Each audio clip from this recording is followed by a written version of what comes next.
What if Lyme disease doesn't just infect your body? What if it reprograms your immune system? Not just during the infection, but long after it's supposedly gone. Because researchers just found something that flips what we thought we knew about Lyme disease. And it might explain why millions of people, even after antibiotics, still feel exhausted, foggy, in pain, and unheard.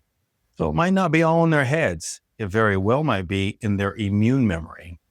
Because Lyme disease is personal for a lot of people. The stories are everywhere. One tick bite turns into years of unanswered questions.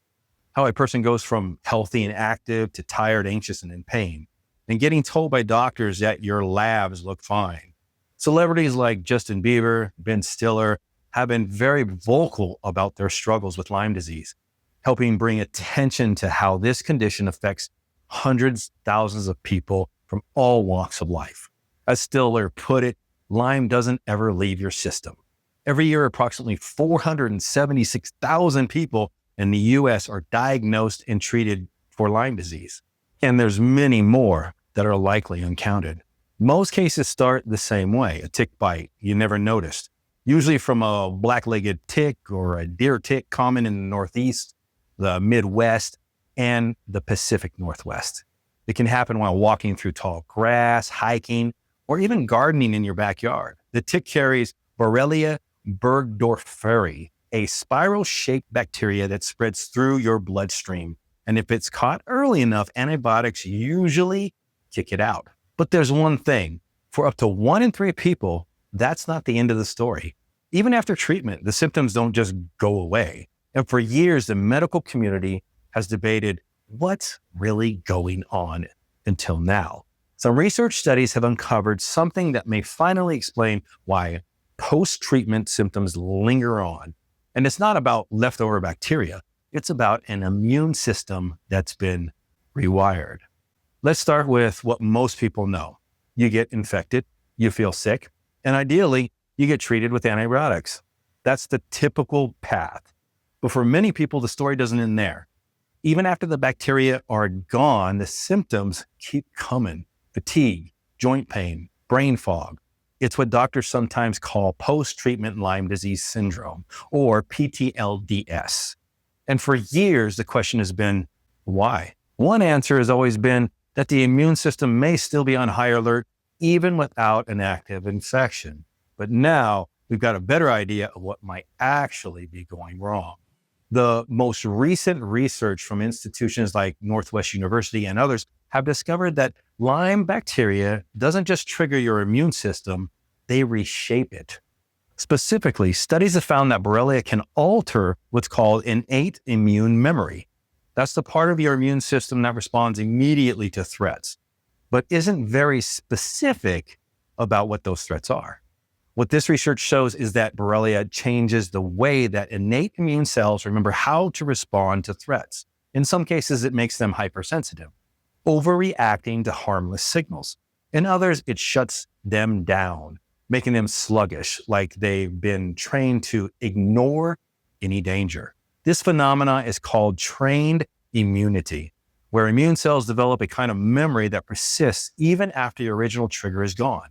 And that reprogramming doesn't reset when the bacteria are eliminated. And here's the crucial point. The bacteria leave, but the immune system confusion stays. This isn't the first time we've seen hints of this. In April 2025, Northwestern University published groundbreaking research showing that even after Lyme bacteria are killed off with antibiotics, cell wall fragments called peptidoglycans can remain in the body, building up in the organs like the liver and the joints. These fragments are like little bacterial ghosts, invisible to antibiotics, but very real to the immune system.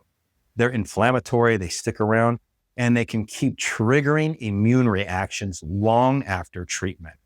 Put these two findings together, and we get something revolutionary, a mechanism for long-term symptoms that doesn't rely on active infection. It's not that the bacteria are still alive. It's that the immune system never got the all-clear signal. And worse, the immune system may have rewired itself to either ignore real problems or attack the wrong things. Here's where this really matters, because traditionally, Lyme has been framed as either a simple infection, treatable with antibiotics, or a kind of mystery illness with no clear cause. This new research points to a third option now. Lyme might act more like a trigger, not just for infection, but for immune system dysfunction. And if that's true, then treating Lyme isn't just about killing bacteria. It's about retraining the immune system, resetting the faulty programming. That's a whole new frontier of treatment. And it lines up with what we're seeing in a lot of other conditions too, like long COVID and autoimmune disorders, where a single infection kicks off a cascade that never quite shuts itself off. So let's talk about where this is going and what might help in the meantime. First, future treatments focusing on immune reframing. There are already trials exploring ways to reprogram the immune system using things like immune modulating therapies that target overactive innate cells, microbial therapies to shift systematic immune tone, and even low-dose immune training, where controlled exposure to harmless agents helps reset response thresholds. This is early stage, but it's where the science is heading. 2, supporting recovery today still matters if you have Lyme disease. While we wait for these clinical solutions, supporting immune recalibration naturally may help. Here's what research supports.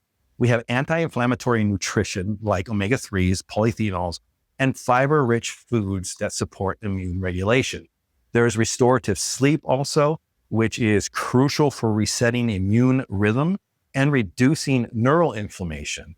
Then nervous system regulation, breathwork, cold exposure, and vagus nerve stimulation, which all influence how your immune system reacts.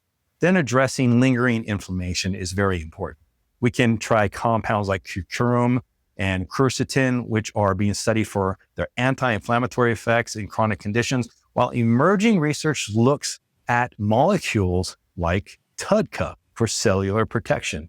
And of course, personalized medical care with practitioners who recognize PTLDS is essential. Third, it's time to rethink chronic illness models. If we take this research seriously, it's not just a win for Lyme disease patients. It's a signal that most chronic conditions we've labeled mysterious and psychosomatic might actually have deeper biological patterns. We just haven't been looking in the right place. The immune system isn't just a defender, it's a learner. And when it learns the wrong lesson, the whole body pays for it. Finally, we're not quite there yet, but this research changes the direction.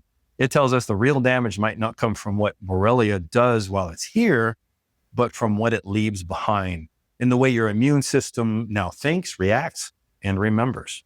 And that opens a door to something we didn't have before, not just stronger antibiotics, but actual immune repair. For millions still dealing with post-treatment symptoms, that's not just hopeful, it's way overdue. Now, if you found this helpful, check out the links below for full studies and related topics on chronic inflammation and immune health. And if you've been through Lyme disease and are still dealing with the symptoms, you're not alone and you're not imagining it. We'll keep breaking down the science until the full picture is clear. This is David Fredrickson. Remember, be informed, not influenced. If you want to watch another video, check out this one.